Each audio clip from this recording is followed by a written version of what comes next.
Hello everyone. Today I am going to explain the topic wall timing diagram.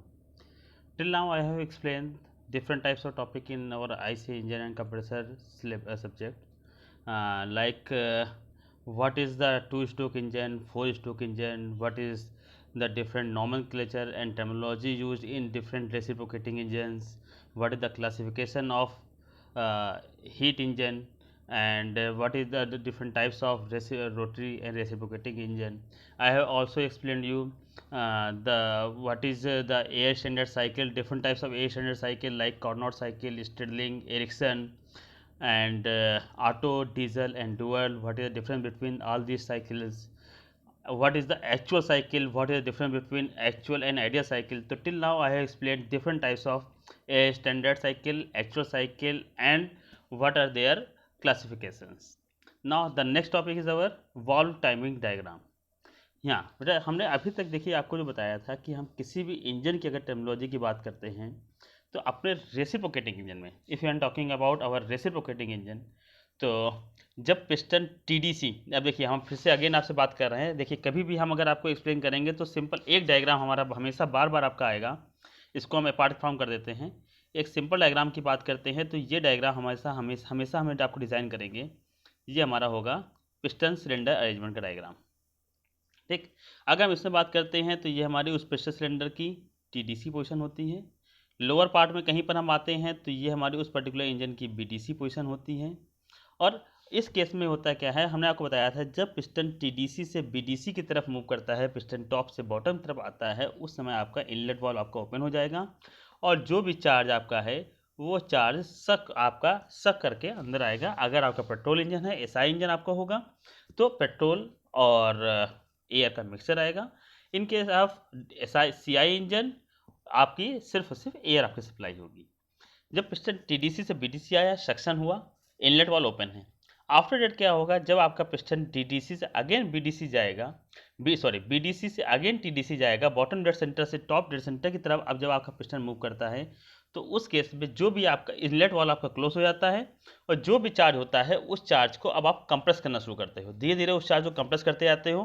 क्योंकि अगर उस समय inlet valve आपका ओपन रहेगा तो जो भी चार्ज आप प्रेस करोगे वो आपका बाहर निकल जाएगा, इसलिए वहाँ पर हम इनलेट वाल्व को क्लोज कर देते थे। तो हमारा चार्ज कंप्रेस हो गया। जब चार्ज को आपने कंप्रेस कर दिया, आपने पिस्टन पर वहाँ पर फोर्स अप्लाई किया, आपने चार्ज को बंद किया स्पार्क प्लग की हेल्प से। जैसे चार्ज बंद करते हो एक्सप्लोजन होता है और वो बर्न चार्ज आपका फोर्स अप्लाई करता है पिस्टन के ऊपर, जिससे पिस्टन आपका डाउनवर्ड मूव करता है। अगेन इस पूरी प्रोसेस में भी आपका इनलेट वाल्व और एग्जॉस्ट वाल्व दोनों आपके बंद रहेंगे क्योंकि एक कन्फाइंड स्पेस में हम बर्निंग करा रहे थे। एंड जैसे कन्फाइंड स्पेस बर्निंग कराते हैं मैक्सिमम पावर हमें चाहिए होती है, इसलिए हम वहाँ पर एग्जॉस्ट वाल्व को क्लोज रखते हैं। जो भी पावर है पूरी की पूरी पिस्टन को सप्लाई करते हैं और पिस्टन बहुत फोर्स से नीचे आता है। अब जब पिस्टन नीचे आ गया, बीडीसी पर आ गया, बॉटम डेड सेंटर पर आ गया, उस समय अब हम एग्जॉस्ट वाल्व को ओपन करते हैं। अब जैसे एग्जॉस्ट वाल्व आपका ओपन होगा, इस केस में हम दिखाते हैं एग्जॉस्ट वाल्व हमारा ओपन हो गया है। बर्न चार्जेस, अब जब पिस्टन यहाँ बीडीसी से टीडीसी की तरफ जाएगा तो जो बर्न चार्जेस है उनको स्वीप ऑफ करता जाएगा और वो बर्न चार्जेस यहाँ स्वीप ऑफ होकर बाहर आपके निकल जाएंगे। ये पूरी प्रोसेस हमने आपको बताई थी एक सिंपल रेसिप्रोकेटिंग इंजन के लिए। अब लेकिन देखिए हमने पहले भी आपको बताया था कि हम आपको जो डिफरेंट चीज़ें बताते जा रहे हैं ये एक आइडियल कंडीशंस के लिए हैं। आइडियली क्या आपका होना चाहिए, आइडियली कैसे कोई सिस्टम परफॉर्म करता है, हमने उसके बारे में बताया था। अब लेकिन अगर हम एक्चुअल केस की बात करते हैं तो आइडियल केस से एक्चुअल केसेस में कुछ डिफरेंस होता है due to various losses, due to various performance capability, due to the speed of the engine. आपके डिफरेंट पैरामीटर्स आपके होते हैं जिनकी वजह से कुछ ना कुछ आपका डिफरेंस आपका जनरेट होता है। सेम चीज़ हम देख रहे हैं वॉल्व टाइमिंग डायग्राम में। अगर हम एक आइडियल वॉल्व टाइमिंग डायग्राम की बात करें, yes this is again very important question, what is the difference between ideal valve timing diagram and actual valve timing diagram. तो आइडियल वॉल्व टाइमिंग डायग्राम क्या होता है और एक्चुअल वॉल्व टाइमिंग डायग्राम क्या होता है, इसके बीच का डिफरेंस आपसे कभी आप पूछ लिया जाता है। तो आइडियल हम देखिए इसी के ऊपर ड्रॉ करने की कोशिश कर रहे हैं क्योंकि हमारे पास सेपरेट शीट नहीं है। तो हम यहाँ पर जब बात करते हैं तो आइडियल केस में क्या होगा, just a minute. Ideal case में हमने एक ये लाइन ले ली, ये हमने कह दिया हमारी टीडीसी पोजीशन है, इसको नीचे हमने मान लिया ये हमारी बीडीसी पोजीशन है। इनिशियल केस में क्या होगा, पिस्टन अपना टीडीसी से बीडीसी की तरफ मूव करेगा और इस समय आपका इनलेट वॉल्व आपका ओपन रहेगा। उसके बाद में जब पिस्टन बीडीसी से टीडीसी की तरफ जाएगा तो आपका इनलेट और एग्जॉस्ट वॉल्व दोनों बंद रहेंगे, जिसकी वजह से आप चार्ज को मैक्सिमम कंप्रेस कर सको। तो इस ड्यूरेशन में क्या हुआ, आपका दोनों वॉल्व आपके बंद हैं। फिर उसके बाद में आप पिस्टन यहाँ पर आपने कंबशन कराया, हाई स्पीड प्रेशर से कंबशन हुआ, अब पिस्टन वहाँ से फिर से नीचे आएगा। तो जब फिर से पिस्टन नीचे आ रहा है तो यहाँ पर अगर एग्जॉस्ट वॉल्व ओपन कर देते तो क्या होता, जो भी हमारा प्रेशर था, जो गैस प्रेशर हमारा अप्लाई पिस्टन पर होना चाहिए था, वो प्रेशर से कुछ गैसेस बाहर निकल जाती हैं, जिसकी वजह से वहाँ पर आपका प्रेशर उतना अप्लाई ना हो पाता। इसकी वजह से उन्होंने क्या किया, अगेन यहाँ पर इनलेट और एग्जॉस्ट वॉल्व दोनों को क्लोज रखा। तो इस प्रोसेस में आपका इनलेट वॉल्व और एग्जॉस्ट वॉल्व दोनों आपके क्लोज हो गए। फर्दर नेक्स्ट केस में क्या किया हमने, अब जब पिस्टन नीचे आ गया है उसके बाद में अब हमें फिर से ऊपर जाना था। तो अंदर की तरफ इतनी ज़्यादा प्रेशर पर बर्न गैसेस हैं कि उनको इजीली स्वीप ऑफ करना बहुत मुश्किल होता है हमारे लिए। तो हमने क्या अप्लाई किया, अब इस समय हमने एग्जॉस्ट वॉल्व को ओपन कर दिया। अब जैसे हमने एग्जॉस्ट वॉल्व को यहाँ ओपन किया, बर्न गैसेस को निकलने के लिए स्पेस मिल गया, आप पिस्टन ऊपर जाएगा, जो भी बर्न गैसेस हैं वो फ्लू ऑफ करके बाहर आपकी निकल जाएंगी। मीन्स इस केस में आपका एक एग्जॉस्ट वॉल्व ओपन है।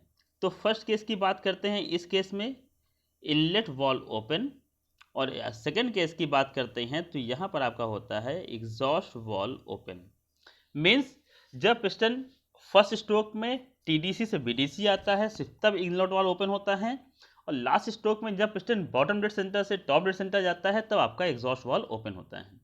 ये हमारा केस होता था आइडियल के लिए, जो अभी तक हम आपको बताते चले आ रहे हैं, जिसके बेसिस पर हमने आपको auto cycle, diesel cycle, 2 stroke या 4 स्ट्रोक, सॉरी 2 स्ट्रोक छोड़ देते हैं, जो 4 स्ट्रोक इंजन के बारे में हमने आपको बताया हुआ था।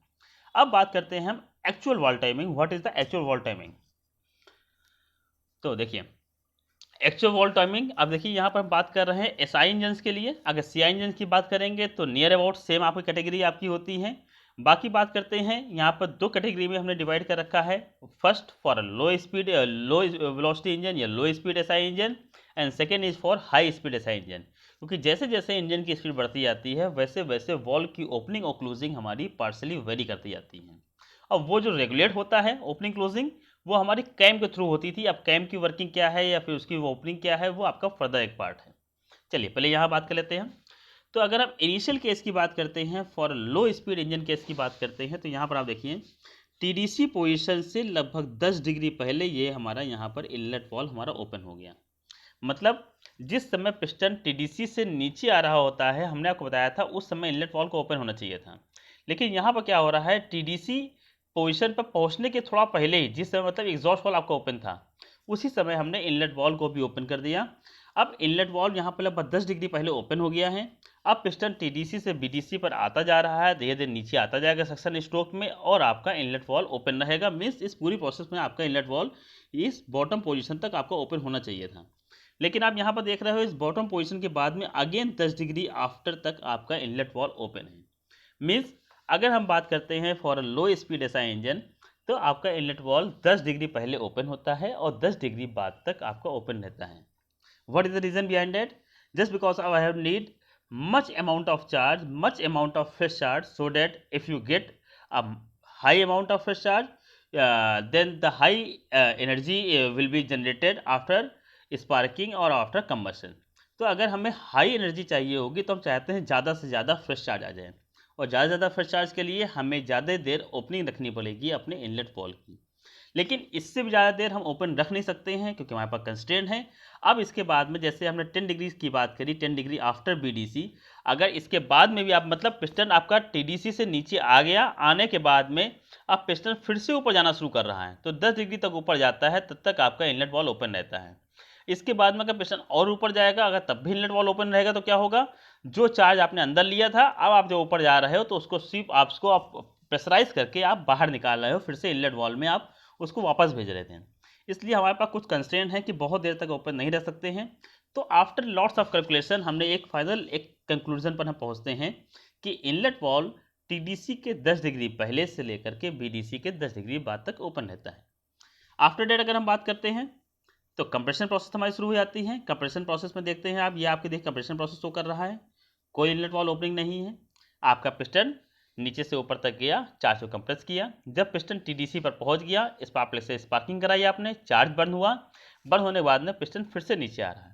अब पिस्टन नीचे आता है, बीडीसी तक उसको आना चाहिए था, लेकिन यह क्या हो रहा है, बीडीसी की पोजीशन अगर आपकी ये है तो बीडीसी से लगभग 25 डिग्री पहले ही आपका वहाँ पर एग्जॉस्ट वॉल आपका ओपन हो जाता है। देखिए ये हमने यहाँ मेंशन कर रखा है, 25 डिग्री बिफोर बीडीसी आपका इनलेट वॉल एग्जॉस्ट वॉल आपका ओपन हो रहा है।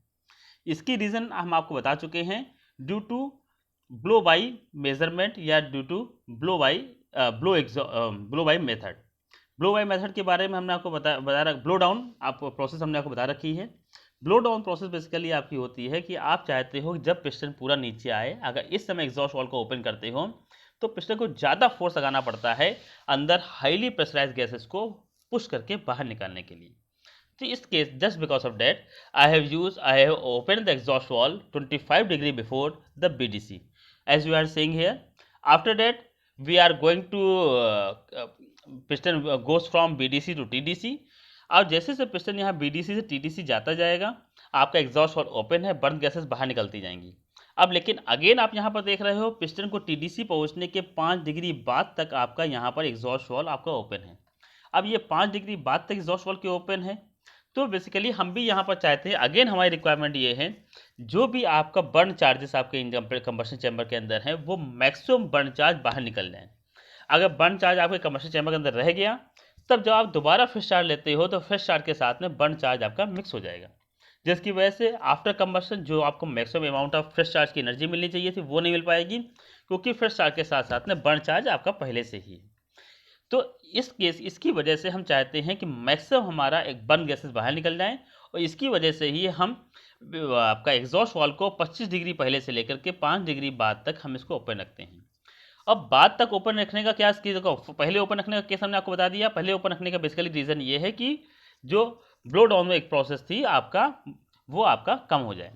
लेकिन अगर हम यहाँ बात करते हैं 5 डिग्री बाद तक, तो बाद तक का रीज़न आपका ये होता है कि बर्न गैसेस इतनी ज़्यादा हाई प्रेशर पर होती हैं कि बहुत तेज़ी से एग्जॉस्ट वॉल से निकल रही होती हैं।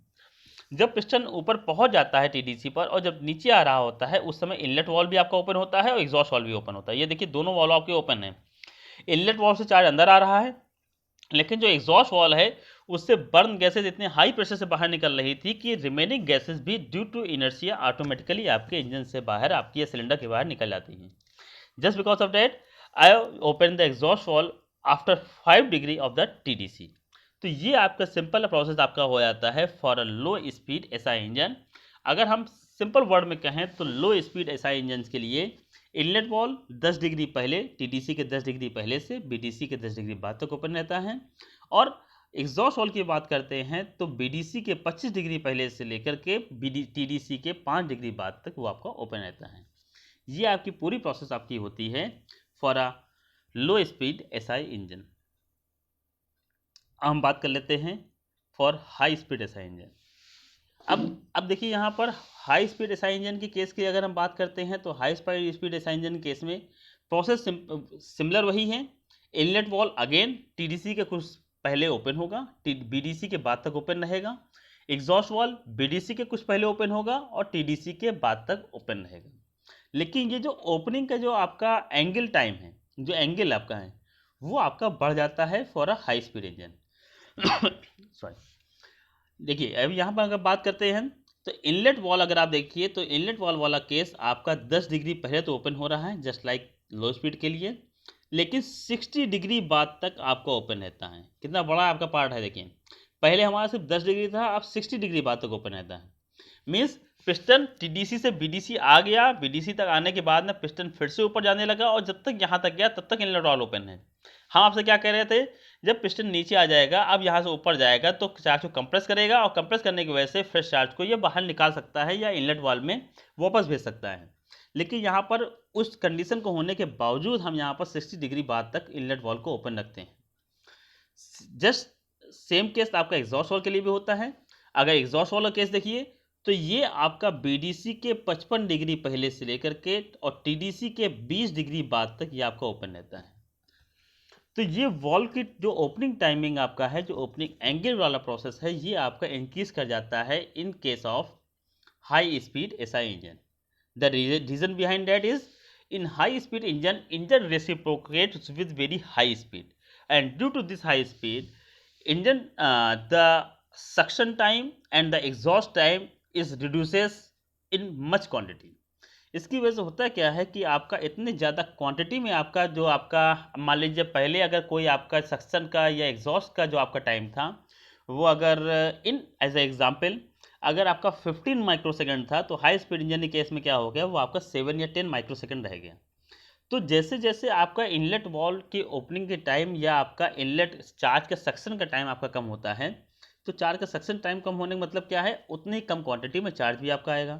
इंजन आपका हाई स्पीड से रन कर रहा था, आप चाहते थे ज़्यादा अमाउंट ऑफ चार्ज आए, जितना चार्ज आएगा उतनी तेज़ी से आप बंद करोगे और जितना ज़्यादा आप बंद करोगे उतनी ज़्यादा स्पीड से इंजन रन कर पाएगा या उतनी ज़्यादा पावर आप क्रैंक शाफ्ट तक पहुँचा पाओगे। तो ज़्यादा पावर क्रैंक शाफ्ट तक पहुँचाने के लिए कम टाइम में हमारे पास ऑप्शन होता है कि इनलेट वॉल्व को ज़्यादा देर ओपन रख लें।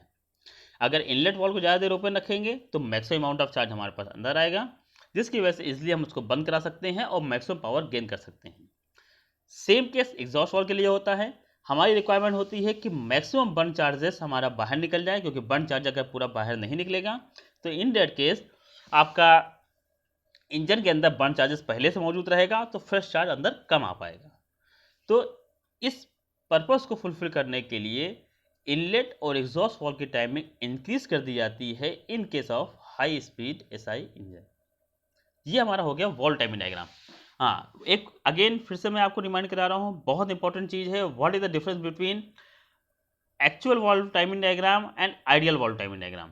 तो अगर हम आइडियल वॉल्व टाइमिंग डायग्राम की बात करते हैं तो ideal valve timing diagram 0 degree TDC से 0 डिग्री बीडीसी तक आपका ओपन रहता है, मतलब जस्ट आपका टीडीसी से बीडीसी तक आपका ओपन रहेगा, उसके बाद में क्लोज हो जाएगा। फिर अगर हम कंप्रेशन की बात करते हैं तो कंप्रेशन स्टेज में आपका कोई ओपन नहीं रहेगा, इनलेट वॉल्व दोनों आपका क्लोज है। अगर हम फिर से बात करते हैं आपका पावर स्ट्रोक के बाद में, पावर स्ट्रोक के बाद जब आपका एक्सपेंशन होता है तो उस समय आपको कोई वॉल्व ओपन नहीं रहेगा। और जिस समय पिस्टन टीडीसी से बीडीसी से टीडीसी अगेन एग्जॉस्ट प्रोसेस में जाएगा उस समय आपका एग्जॉस्ट वॉल्व ओपन होगा। आइडियल मीन्स जस्ट एक सिंपल केस जिसको हम अभी तक आपको बताते चले आ रहे थे, उस केस में आपका जो वॉल्व टाइमिंग होती है वो कहलाती है आइडियल। और एक्चुअल में आपका एंगल आपका जो है वो बढ़ जाता है, मीन्स आप टाइमिंग को इंक्रीज कर देते हो जिससे मैक्सिमम चार्ज अंदर आए और मैक्सिमम बर्न चार्ज आपका बाहर फ्लो कर सके। अब हम फर्दर बात करते हैं अपने नेक्स्ट टॉपिक पर, rotary engine. Yes, at the time of classification of heat engine, I have explained the classification of heat engine is divided into two parts: internal combustion engine and external combustion engine. And these two both type of engines, either internal or external, are further classified into two categories in the reciprocating engine and in rotary engine. Reciprocating engine, I have teach you reciprocating engine, different types of reciprocating engine, the working of reciprocating engine in case of 2 stroke, in case of 4 stroke, what is the ideal case, what is the actual case। Reciprocating के बारे में हमने आपको अभी तक सब कुछ बताया। लेकिन अगर रोटरी इंजन की बात करते हैं तो ये हमारे पास डायग्राम हमारा है रोटरी इंजन का। रोटरी इंजन को बेसिकली वेंकल इंजन के नाम से जानते भी हैं और ये हमारा बहुत कम अभी तक व्हीकल्स में यूज़ किया गया है। अभी तक ये आपके मॉडिफिकेशन प्रोसेस में आज से आपका थ्रू आपका है, जिसमें आपके बहुत से मॉडिफिकेशंस आपके हो रहे हैं और इसके एडवांटेज पर इसको वर्क किया जा रहा है। बेसिकली अगर हम रेसिप्रोकेटिंग इंजन के सबसे बड़े एडवांटेज की बात करते हैं तो रेसिप्रोकेटिंग इंजन में सबसे बड़ा एडवांटेज आपका है, ये इंजन आपका कॉम्पैक्ट होता है। क्योंकि रेसिप्रोकेटिंग इंजन की बात करते हैं तो रेसिप्रोकेटिंग इंजन में सबसे पहले अगर हम एक बात करें तो पहले आपका एक सिलेंडर अरेंजमेंट होगा, सिलेंडर के अंदर पिस्टन होगा, फिर कनेक्टिंग रॉड होगी, क्रैंक शाफ्ट होगी, ये पूरा आपका अरेंजमेंट एक आपका एक पर्टिकुलर लेंथ में रहेगा जिसमें पिस्टन आपका टू एंड फ्रो मोशन आपका करता रहेगा। जबकि रोटरी इंजन की बात करते हैं तो यहाँ पर अच्छा एक और डिसएडवांटेज आपका था रेसिप्रोकेटिंग इंजन के केस में, यहाँ पर रेसिप्रोकेटिंग एनर्जी को आप कन्वर्ट कर रहे थे रोटरी एनर्जी में, जिसमें भी कुछ ना कुछ आपकी एनर्जी लॉस आपकी हो रही थी। जबकि रोटरी इंजन की केस की बात करते हैं, चूंकि रोटरी इंजन है जो पावर हमें मिल रही है वो भी रोटेशन के फॉर्म में मिल रही है और जो फाइनली हमें व्हील्स पर या एक्सल पर सप्लाई करनी है वो भी रोटेशन के फॉर्म में करनी है। तो यहाँ पर जो एनर्जी ट्रांसफॉर्मेशन है वो हमें नहीं करना पड़ता है, जिसकी वजह से लॉसेस हमारे कम हो जाते हैं। अब इस वेंकल इंजन के डायग्राम की बात कर लेते हैं तो यहाँ पर आप देखिए जो सबसे सेंटर में आपको एक पार्ट दिख रहा है ये आपकी शाफ्ट है। इस शाफ्ट के ऊपर आपने गियर लगा रखे हैं, जो आपके इनर गियर पार्ट शो कर रहा है, और इसके बाहर आपका एक पिनियन वाला पार्ट आपका है जो अपनी एक्सिस पर इसेंट्रिक है। इसेंट्रिक मीन्स अपने सेंटर पर ना होकर के सेंटर से वो हल्का डाइवर्ट है, जिसकी वजह से होता क्या है, जब कभी आप रोटेशन कराते हो तो किसी एक्सिस पर, अगर किसी शाफ्ट की बात करो, अगर उसी एक्सिस पर पार्ट आपका सेकंड भी आपका सर्किल रहता है तो जस्ट उसी के अबाउट रोटेट करता है। लेकिन एसेंट्रिक होने का मतलब क्या आपका हो गया कि वो पर्टिकुलर पार्ट कुछ इस फॉर्म में रोटेट कर रहा है, मीन्स कभी इसके पास होगा, कभी इससे दूर हो जाएगा, फिर इसके पास आएगा, फिर से दूर हो जाएगा। इस फॉर्म में वो भी सर्कुलर मोशन में इसेंट्रिक मोशन ही या इसेंट्रिक सर्कुलेशन के फॉर्म में वो आपका रोटेट करता है। तो ये हमारा एक डायग्राम यहाँ शो किया गया है आपका वेंकल इंजन का, और वेंकल इंजन में वर्किंग का, कैसे आपका वेंकल इंजन ऑपरेट होता है, कहाँ suction, compression, expansion and exhaust stroke की बात करेंगे।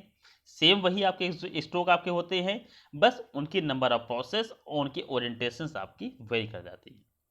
तो देखिए हम यहाँ बात करते हैं, सबसे पहले अगर आप यहाँ पर आप ध्यान दीजिए तो नीचे आप मेंशन किया गया intake stroke process 1 to 4, compression 5 to 7, power stroke 8 to 10 and exhaust 11 to 13। यहाँ पर डायग्राम में देखते हैं। सबसे पहले देखिए जो इनटेक प्रोसेस है ये आपका 1 वाली है, यहाँ पर 1 प्रोसेस में आपका इनटेक हो रहा है, लेकिन आपका बहुत, क्योंकि अभी इनटेक वॉल देखिए यहाँ पर ए और सी, अच्छा यहाँ पर और जो आपके ए बी सी जो आपके लोब्स है वो जब आपका रोटेट करते हैं तो कहीं पर स्पेस ज़्यादा और कहीं पर स्पेस कम आपको प्रोवाइड करते हैं due to eccentric motion of this pinion या is this of this gear. तो इसकी वजह से होता क्या है, पहले केस में आपका इंटेक वॉल आपका क्लोज है, ये आपका इंटेक पोर्शन दिखाता है। अब जैसे आपका ये एसेंट्रिक पार्ट में रोटेट करेगा तो अब आप देखिए यहाँ पहले ए और सी के बीच में कोई स्पेस प्रोवाइडेड नहीं था, अब यहाँ पर ए और सी के बीच में आप देख रहे हैं स्मॉल स्पेस प्रोवाइडेड है, ये आपका अगेन आपका पार्ट 2 हो गया, मीन्स यहाँ पर इनलेट वॉल के ये कॉन्टेक्ट में है और यहाँ पर चार्ज आपका अंदर सप्लाई हो रहा है। फिर हम गए प्रोसेस 3 के थ्रू, तो यहाँ पर आप देखिए अगेन आपका एसेंट्रिसिटी के थ्रू आपका ए और सी के बीच में अब आपका यहाँ पर स्पेस आपका बढ़ गया है और थोड़ा ज़्यादा अमाउंट ऑफ चार्ज आपको सप्लाई हो गया है। फर्दर जब हम इसको और रोटेट करते हैं तो ए और सी के बीच वाला जो पार्ट आपका जो वॉल से है वहाँ पर डिस्टेंस आपकी ज़्यादा बढ़ गई है, मैक्सिमम अमाउंट ऑफ चार्ज हमारा सक होगा और हमारा इनलेट वॉल जो अब आपका है देखिए अबाउट टू क्लोजिंग आपका है, यहाँ पर लगभग आपका क्लोज होने वाला है। तो 1 to 4 प्रोसेस में आपका धीरे धीरे सक्शन आपका वॉल्यूम बढ़ता जाता है और मैक्सिमम अमाउंट ऑफ चार्ज आप सक करके इंजन में सप्लाई करते हो। फर्दर बात करते हैं कंप्रेशन स्ट्रोक के लिए, तो कंप्रेशन आपका 5 to 7 में शो किया गया है। अब यहाँ देखिए फर्स्ट पार्ट में जैसे हमने इंटेक में लिया था, इंटेक लेने के बाद में अब देखिए फर्दर जैसे इसको अगला रोटेट करेंगे, जैसे ये आपका ए और सी वाला पार्ट फर्दर रोटेट आपका होगा तो ये आपका रोटेशन के फॉर्म में, अब हम बात करेंगे इसके रोटेशन के बाद में। अब देखिए यहाँ पर आपका आ रहा है 5 वाला पार्ट, यहाँ पर देखिए जो चार्ज आपका आ गया था अब उसको आप कंप्रेस कर रहे हो, तो पहली स्टेज में यहाँ कंप्रेशन होगा। आफ्टर डैट जब फर्दर आप रोटेशन करोगे तो देखिए यहाँ पर आपका और ज़्यादा चार्ज कंप्रेस हो गया 6 स्टेज में। 7 में देखिए चार्ज का और ज़्यादा कंप्रेशन आपका हो गया और आपका जैसे आपका 7 स्टेज में कंप्रेशन हुआ आपने 8th स्टेज में और ज़्यादा कंप्रेस करके यहाँ पर स्पार्क प्लग से आपने स्पार्किंग कर दी। तो आपने जो चार्ज को कंप्रेस किया, compression stages of in rotary engine are stage 5, stage 6 and stage 7। Now we go for the combustion stages, and combustion stages in the rotary engine are stage 8, 9 and 10. This is a stage 8 in which the spark initiates the spark in the confined area. After that expansion takes place and the confined area goes on expanded and again sparking takes place in this area. Now the area of this area, the confined area again increases and the increased area is now the area shows as 10 area and in this area again sparking takes place. So in the combustion stroke stroke goes from 8, 9 and 10 stages, 10 processes. After that exhaust stroke आपका आता है। अब हम exhaust stroke की बात करते हैं तो ये आपका गो थ्रू होता है 11, 12 एंड 13। जिस समय यहाँ पर देखिए, अब आप देखते आइए यहाँ पर हम चार्ज को, यहाँ पर एक और एडवांटेज आपका होता है अगर हम रोटरी इंजन की बात करते हैं तो एक टाइम पर सारी प्रोसेस आपकी कॉन्टिन्यूसली होती रहती हैं। रेसिप्रोकेटिंग इंजन तरह नहीं होता है कि एक बार चार्ज को लिया हमने, सक्शन किया, कंप्रेस किया, कंबशन किया, एक्सपेंशन किया, फिर एग्जॉस्ट किया, मीन्स 2 बार आपका piston to and fro motion कर रहा है, 720 डिग्री आप क्रैंक को रोटेट करा रहे हो, तब आपको एक पावर मिलती है। यहाँ पर एक सिंगल रोटेशन में भी हम देखते हैं तो हर रोटेशन में पावर मिलती है और इस सिमिलर वे में आपके अदर प्रोसेसेस भी आपकी होती जाती हैं। अब देखिए हम यहाँ पर अगर हम इस डायग्राम की बात करते हैं तो जो प्रोसेस 3 है ये आपकी सक्शन स्ट्रोक को शो कर रही है। जो प्रोसेस आपकी यहाँ पर 7 है, 7 प्रोसेस कंबशन को शो कर रही है। प्रोसेस 11 आपका एग्जॉस्ट को शो कर रही है, और यहाँ पर आपका 8 जो आपकी है वो ये कि यहाँ पर आपकी आ रही है, ये कंबशन शो कर रही है। मीन्स जैसे जैसे लोब्स आपके रोटेट करते जाएंगे, एक साइड में सक्शन हो रहा है तो एक साइड में कंप्रेशन हो रहा है, फिर एक साइड में एग्जॉस्ट हो रहा है, ऐसे वन आफ्टर अनदर प्रोसेस आपकी होती जाती है, जिसकी वजह से कॉन्टिन्यूसली पावर आपको मिलती है। कन्फाइंड स्पेस में इंजन आपका सेटअप हो जाता है, और आपको एक बेटर वे ऑफ पावर, आपको एक यूनिफॉर्म वे ऑफ पावर मिलती है, जिसकी वजह से आपका हैवी फ्लाईव्हील को भी आपकी रिक्वायरमेंट आपकी कम हो जाती है। तो ये हमारी वर्किंग आपकी होती है रोटरी इंजन, और I can say it as a Wankel engine. Important topic है आपका, सिलेबस में डायरेक्टली मेंशन है, इसको प्लीज बहुत ध्यान से आप देखिएगा। Next, stratified charge engine. This is also an other type of engine, जैसे आपको बताया हमने वेंकल इंजन के बारे में। नॉर्मल केसेस में हमारे पास जितने भी ऑटोमोबाइल सेक्टर्स हैं, मोस्ट ऑफ द व्हीकल्स में हम रेसिप्रोकेटिंग इंजन्स को यूज़ करते हैं। चाहे हम कन्वेंशनल इंजन की बात कर लें या हम मॉडर्न एरा इंजन की बात कर लें, लेकिन कुछ मॉडिफिकेशन चूँकि जस्ट कॉन्टिन्यूसली हमारे इंजन्स में हमारे होते रहते हैं, तो उस एक मॉडिफिकेशन पार्ट आपका है Wankel engine. Just like same case आपका है stratified charge engine. If you are talking about the stratified charge engine, देखिए यहाँ मेंशन किया गया है, in a stratified charge engine use of varying fuel air mixture, use of varying fuel air mixture at different places in the combustion chamber. Yes, till now we know and the suction stroke air and fuel mixture is supplied into the combustion chamber by the carburetor. तो हमने अभी तो पढ़ा, जैसे कि आपका suction stroke होता है, कार्बोरेटर से आपका एयर और फ्यूल मिक्सचर आपका कमर्शियल चैम्बर में आता है, जो आपका यूनिफॉर्म होता है थ्रू आउट। लेकिन अब हम चाहते हैं कि हमारे जो भी व्हीकल्स हैं, जैसे हम मॉडर्न एरा की आपसे बात हम कर रहे हैं, हम चाहते हैं मोस्ट ऑफ द व्हीकल्स का हमारा माइलेज बढ़ता जाए। अब माइलेज बढ़ाने का मतलब क्या है, लेस अमाउंट ऑफ फ्यूल में हाई अमाउंट ऑफ पावर हमें मिलती जाए। उसके लिए हमें कुछ ना कुछ चीज़ें मॉडिफिकेशन करने होंगे, तो स्टेटिफाइड चार्ज इंजन उसी फॉर्म का एक मॉडिफिकेशन है। इसमें हम क्या करते हैं, less amount of fuel supply करके, देखिए यहाँ पर एक वर्ड समझ लीजिए, फ्यूल एयर मिक्सचर। क्योंकि हम जब कार्बोरेटर से चार्ज को सप्लाई करते हैं तो वहाँ पर फ्यूल भी होता है और एयर भी होता है। तो फ्यूल एयर मिक्सचर हमारा एक नॉर्मल केस में हम जैसे बात करते हैं, अभी आगे आपको हम डिस्कस करेंगे। ये आपके एयर फ्यूल या फ्यूल एयर मिक्सचर की 3 रेंजेस आपकी होती हैं, lean mixture, stratified charge mixture and rich mixture. Means जहाँ पर एयर की क्वांटिटी फ्यूल की क्वांटिटी के कंपैरिजन में, ऑब्वियस सी बात, हमेशा एयर क्वांटिटी फ्यूल से ज़्यादा ही आपकी होती है, लेकिन जो सर्टेन रेशियो आपका होता है अगर उससे कम होती है तो हम कहते हैं मिक्सचर लीन है, मतलब उस मिक्सचर में फ्यूल आपका कम है। और जहाँ कहीं पर फ्यूल ज़्यादा हो जाता है तो मिक्सचर को कहते हैं हम मिक्सचर रिच है। तो नॉर्मल केसेस में हमें जो मिक्सचर रिक्वायर्ड होता है वो स्ट्रेटिफाइड के रेंज के अप्रॉक्स मिक्सचर हमें चाहिए होता है। लेकिन अगर हम चाहते हैं कि कम फ्यूल में चार्ज बर्न हो जाए तो हमें रिक्वायर्ड होती है stratified charge engine type engine की। इस इंजन में क्या होता है, जो आपका बर्निंग एरिया है, जहाँ पर आपको चार्ज को इनिशिएट करना होता है, स्पार्क इनिशिएट करना होता है, वहाँ पर हम रिच मिक्सचर प्रोवाइड करते हैं। Again rich mixture means fuel की quantity normal air fuel mixture के कंपैरिजन में फ्यूल की क्वांटिटी वहाँ ज़्यादा है आपका, तो मिक्सचर कहलाता है आपका रिच मिक्सचर। मिक्सचर आपका रिच है, वहाँ पर ज़्यादा अमाउंट ऑफ फ्यूल आपका है। तो हम रिच मिक्सचर प्रोवाइड करते हैं स्पार्क प्लग के सराउंडेड एरिया में, कि जैसे स्पार्क प्लग से स्पार्किंग हो, सराउंडिंग में बहुत जल्दी से चार्ज आपका बर्न हो जाए। और जो उसके सराउंडिंग एरिया आपका हुआ, जो पूरे पिस्टन का सराउंडिंग आपका एरिया हुआ, उस पूरे पिस्टन में हम लीन मिक्सचर प्रोवाइड करते हैं, मीन्स कम फ्यूल सप्लाई करते हैं। जब एक बार चार्ज आपका बर्न हो गया तो वो जब आपका एक्सपेंड करेगा, जब वो प्रेशर अप्लाई करेगा, तो रिमेनिंग चार्जेस के बर्न होने के चांसेस ज़्यादा हो जाते हैं। अगर उसमें फ्यूल की क्वांटिटी कम भी है तो भी वो इजीली बर्न कर जाते हैं। लेकिन जब आप जस्ट इनिशिएट कर रहे होते हो, इस समय अगर कम आपके पास फ्यूल होगा तो चार्ज आपको प्रॉपरली बर्न नहीं कर पाते हैं। तो स्ट्रेटिफाइड चार्ज इंजन क्या करता है, अलग अलग प्लेसेस में अलग अलग टाइप के फ्यूल सप्लाई करता है। मीन्स स्पार्क प्लग के सराउंडेड एरियाज में आपका रिच मिक्सचर प्रोवाइड करता है, और रिमेनिंग जो आपके एरियाज होते हैं वहाँ पर लीन मिक्सचर प्रोवाइड करता है, मीन्स आपका कम फ्यूल सप्लाई करता है। तो इस तरीके का इंजन जो आपके डिफरेंट प्लेसेस में different amount of fuel supply करे, वो कहलाता है stratified charge engine.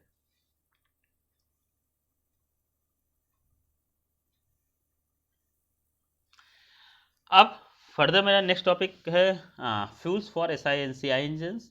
If you are talking about the fuels which are used in our SI spark ignition or in compression ignition engine, then basically three types of fuel are used, like solid fuel, gaseous fuel, and liquid fuel.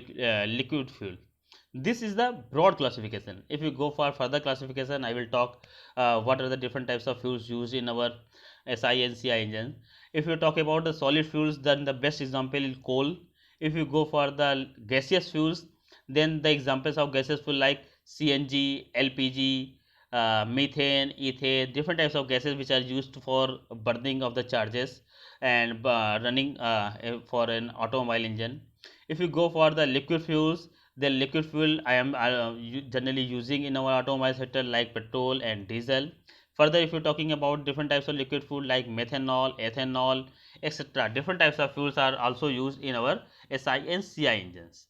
Depending upon the which type of this SI and CI engine, either internal combustion or external combustion, different factors which includes that which type of fuel I have to use in our SI and CI engine. But this is the broad classification of fuels which are used in our engines. Now we are talking about what are the important qualities of SI engine fuel. अगर हम बात करते हैं अपने SI engine या spark engine fuels के लिए, तो उसमें हमारी कौन कौन सी क्वालिटीज़ हमारी होनी चाहिए. तो डिफरेंट क्वालिटीज़ हमारे उस पर्टिकुलर फ्यूल में होनी चाहिए. सबसे पहले बात करते हैं हम तो volatility. Volatility means evaporation characteristic. किसी भी पर्टिकुलर फ्यूल की जो वेपर में कन्वर्ट होने कैरेक्टरिस्टिक होती है वो कहती है वोलेटिलिटी. अब हम SI इंजन की बात कर रहे हैं, स्पार्क इग्निशन इंजन की, तो ऑब्वियस सी बात है हमारे फ्यूल की वोलेटिलिटी बहुत हाई होनी चाहिए. क्योंकि SI इंजन में आपको पता है जो भी फ्यूल सप्लाई होता है वो कार्बोरेटर से आता है. कार्बोरेटर की वर्किंग अभी हम फर्दर नेक्स्ट टॉपिक पे अब जब हम आएंगे अपना तो वहाँ पर डिस्कस करेंगे. फिलहाल अभी हम एक इन शॉर्ट अगर बात करते हैं तो कार्बोरेटर काम होता है एयर और फ्यूल को मिक्स करना इन मीटर्ड क्वांटिटी. मीटर्ड मीन्स जितनी हमें चाहिए. कभी ज़्यादा फ्यूल चाहिए होगा ज़्यादा देंगे, कम फ्यूल सप्लाई करना होगा तो कम देंगे. मिक्सचर कभी लीन्स प्रोवाइड करेंगे, कभी रिच प्रोवाइड करेंगे. तो ये काउंट करना और एक एग्जैक्ट इंटरवल ऑफ टाइम में फ्यूल को सप्लाई करना, ये काम होता है कार्बोरेटर का. अब कार्बोरेटर में क्या हो रहा है, एक तरफ से आपकी एयर आई, एक तरफ से आपका फ्यूल आया, दोनों को मिक्स कर दिया.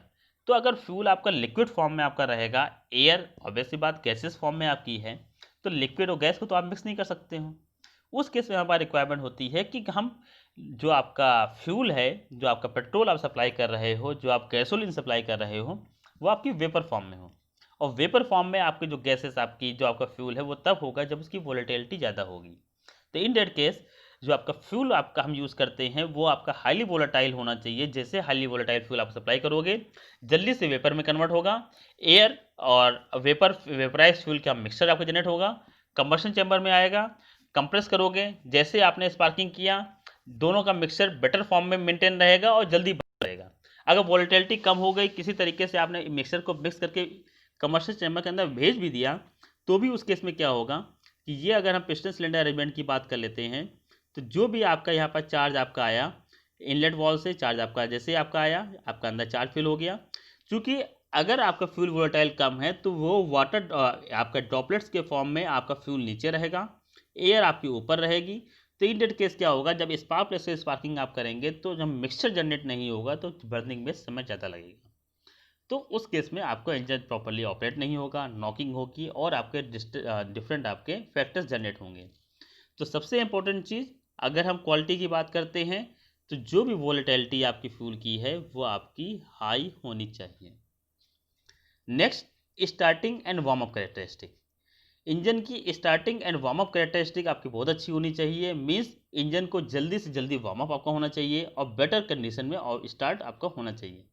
जस्ट बिकॉज ऑफ दैट अगर engine properly warm up characteristic नहीं होगा तो जैसा आप फ्यूल सप्लाई करोगे तो वो जल्दी से जल्दी आपका कंडेंस हो जाएगा. अगर इंजन कूल कंडीशन में है तो आपके किसी सब्सटेंस की वोलेटिलिटी कब बढ़ती है, जब आप उसको हीट करते हो. जैसे से हीट करते जाओगे वो जल्दी से जल्दी वेपर फॉर्म में आपका कन्वर्ट होता जाएगा. लेकिन अगर वहाँ पर आपका वार्म अप कम है, इंजन हीटअप कम है, तो जो भी आपका फ्यूल आएगा वो कंडेंस होकर नीचे बैठ जाएगा, एयर अलग रहेगी, फ्यूल अलग रहेगा, मिक्सचर जनरेट नहीं होगा तो आपकी प्रॉपर बर्निंग नहीं होगी.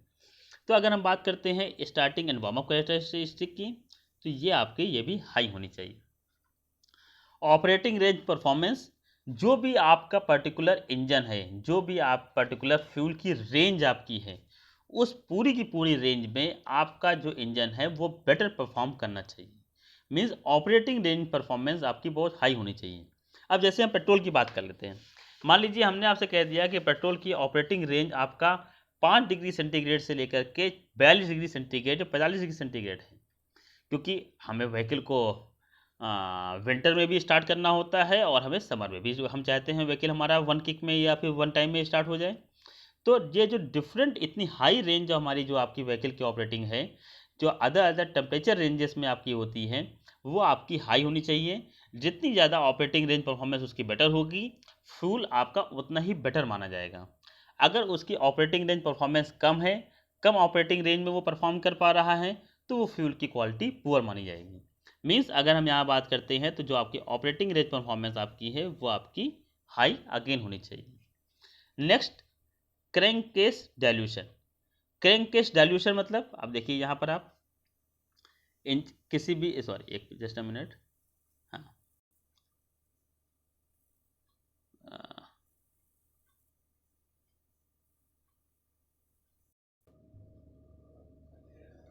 हाँ, क्रैंक केस डाइल्यूशन की बात करें तो क्रैंक केस डाइल्यूशन बेसिकली क्या होता है, आपका क्रैंक केस क्या होता है, अगेन हम देखिए वही डायग्राम आपको ड्रॉ करके दिखा रहे हैं।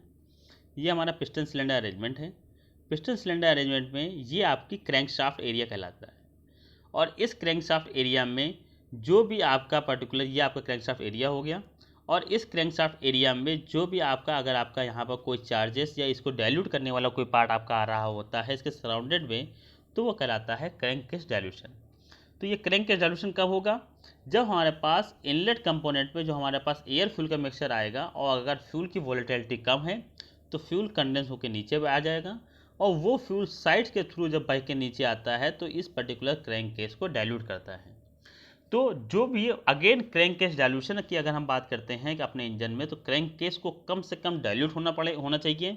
और वो कब होगा, जब हमारे इंजन की वोलेटिलिटी, सॉरी जब हमारे फ्यूल की वोलेटिलिटी हाई होगी।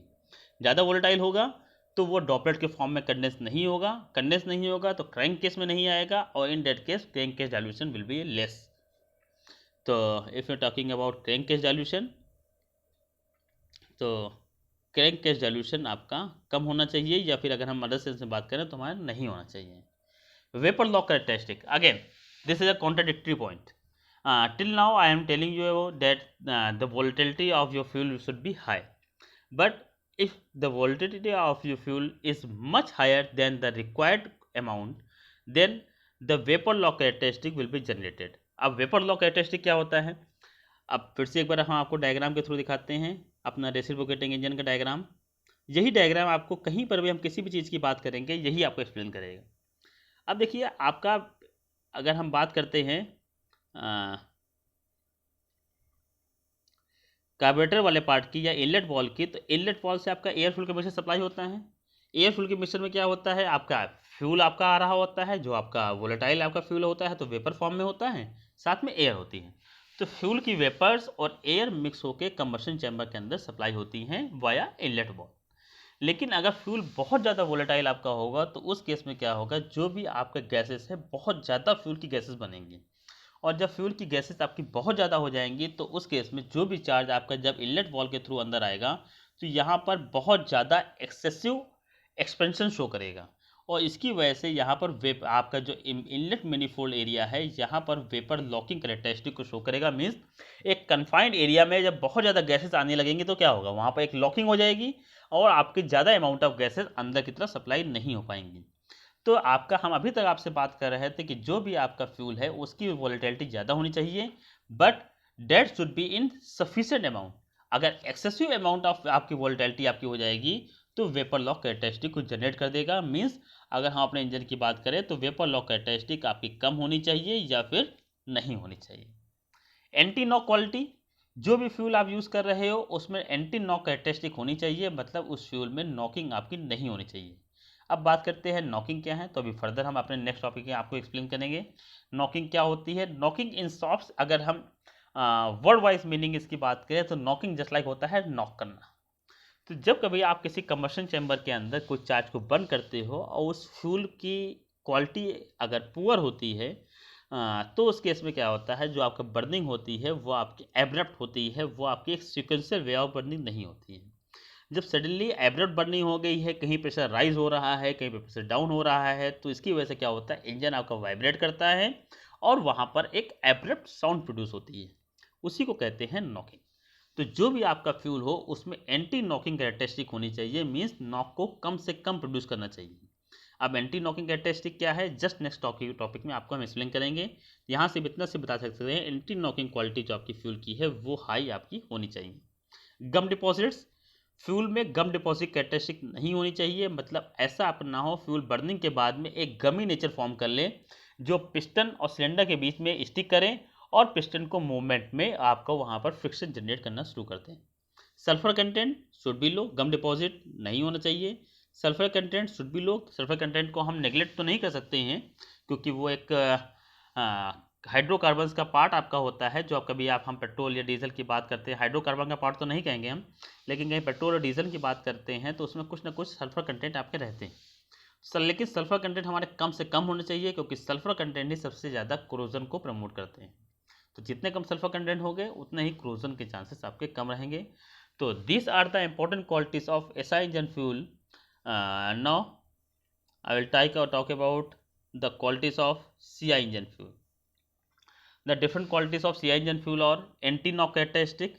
आपकी again knocking characteristic, anti knock characteristic की बात करते हैं, आपकी हाई होनी चाहिए, कम से कम नॉक प्रोड्यूस करना चाहिए। Volatility of the CI engine fuel, volatility आपकी होनी चाहिए लेकिन as compare to SI engine कम अगर होती है तो भी चलेगा, क्योंकि हमें एयर और फ्यूल का मिक्सचर बना के सप्लाई नहीं करना है। हमें सिर्फ और सिर्फ कंबशन चैम्बर के अंदर अगर हम बात करते हैं तो कंबशन चैम्बर के अंदर सिर्फ और सिर्फ हमें एयर सप्लाई करनी है और हमें इंजेक्टर से हमें डीजल सप्लाई करना है। तो जब इंजेक्टर से डीजल सप्लाई करते हो तो अगेन अगर ये आपका वोलेटाइल आपका बहुत कम होगा तो जो आपका डीजल आएगा ड्रॉपलेट के फॉर्म में वो नीचे कंडेंस हो जाएगा, ऊपर आपकी एयर। आप प्रेशर दे के उसको बर्न कराना चाहते हो लेकिन जब मिक्सचर ही जनरेट नहीं होगा तो बर्निंग कहाँ से होगी। इसलिए आपकी वोलेटिलिटी हाई होनी चाहिए, but as compare to CI/SI engine आपकी कम होगी तो भी आपका चलेगा। एंटी नॉक कैरेक्टरिस्टिक हाई होनी चाहिए। स्टार्टिंग कैरेक्टरिस्टिक ऑब्वियस सी बात बेटर होनी चाहिए, जो भी आपका इंजन है बेटर कंडीशन में स्टार्ट होना चाहिए, स्टार्टिंग में प्रॉब्लम जनरेट नहीं करना चाहिए। स्मोकिंग एंड ओडोर की अगर बात करते हैं तो आपका जो भी आप इंजन की बात कर रहे हो, जो भी फ्यूल की बात करते हो, फ्यूल में less amount of smoke generate करना चाहिए। एंड ओडोर मीन्स आप स्मेल, तो जो भी आपका या फ्यूल आपका है उसमें बैड स्मेल नहीं होनी चाहिए, स्मोक कम से कम होना चाहिए, तो स्मोकिंग एंड ओडोर आपकी लेस होनी चाहिए। Viscosity of the fuel should be high, sorry low viscous fuel आपका होना चाहिए। अगर ज़्यादा विस्कस आपका फ्यूल है, ज़्यादा विस्कोसिटी है, मीन्स वो आपका गमी नेचर है और उसकी वोलेटिलिटी कम होगी। तो जितना कम आपका विस्कस फ्यूल आपका होगा वहाँ पर आपका फ्यूल की वोलेटिलिटी ज़्यादा होगी और फ्यूल बेटर कंडीशन में ऑपरेट करेगा। कोरोजन एंड वियर ऑब्वियस सी बात, हम किसी भी केस में नहीं चाहते हैं जो भी हमारा फ्यूल है वो कोरोजन को प्रमोट करे या इंजन के वियर एंड टीयर को प्रमोट करे। तो corrosion and wear characteristic should be low. Handling is it's again a very important thing. Just because I am talking about automobile engine fuel, so in automobile engine fuel the handling of the fuel should be easy. If we have to take any type of fuel which is very bulky, which is difficult to handle, then that cannot be used in our automobile sector. So these are the qualities of CI engine fuel. Till now I am talking about what is the fuel, what are the qualities of CI engine fuel, and what are the qualities of SI engine fuel. Okay, thank you. In next class I will discuss about the rating of fuel and other things.